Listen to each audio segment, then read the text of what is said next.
The new trailer for Star Wars The Last Jedi is short and typically enigmatic, but it has fans abuzz. The reason it shows Luke Skywalker Mark Hamill back on board the Millennium Falcon, the fastest hunk of junk in the galaxy, as it was once called.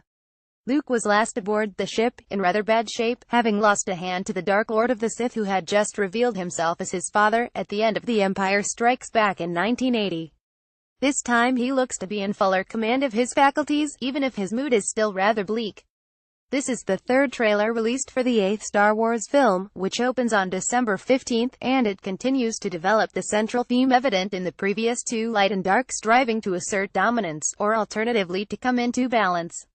Adam Driver's Kylo Ren, the new villain of the series, reprises a line we've heard before.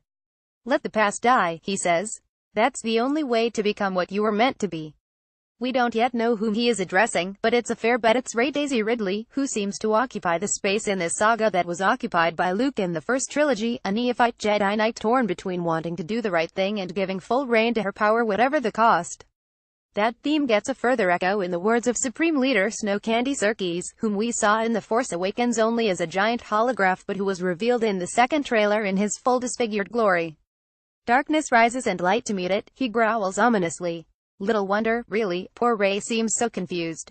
I need someone to show me my place in all this," she says. Luke Skywalker Mark Hamill enters the cockpit of the Millennium Falcon in Star Wars The Last Jedi. The notion of inversion gets another airing in the appearance of John Boyega's Finn.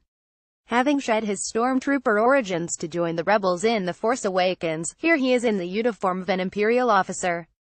Has he switched sides again? Not likely, as he's doing battle, with a lightsaber, no less, with Captain Phasma Gwendolyn Christie, who is, despite her gleaming silver armor, on the side of darkness. How will all this play out? Who will survive? Who will join the dark side? Who knows? Mark Hamill has teased his followers with a clue, or, more likely, a bit of misdirection, over on Twitter. With Luke having already appeared in a looming Darth Vader position on a poster for the film some months back, a new poster for the Japanese market shows Rey in that same spot. Hey you dark side theorists, look who's looming at the back of the poster now. Another clue for you all. The Walrus Wasp. I'll wait for vpic.twitter.com ojatoiku at Hamill himself November 1st 2017. Hey you dark side theorists, look who's looming at the back of the poster now, Hamill tweeted. Another clue for you all. The Walrus Wasp. All he added, a reference to the theory that there were clues to the fact Paul McCartney was dead on the cover of the Beatles' 1969 album Abbey Road. Of course, he wasn't, unless that's a hologram currently touring the world. The trailer ends with Rey looming over Luke in the pouring rain, lightsaber at the ready and seemingly poised to strike. But it's Luke's voice we hear.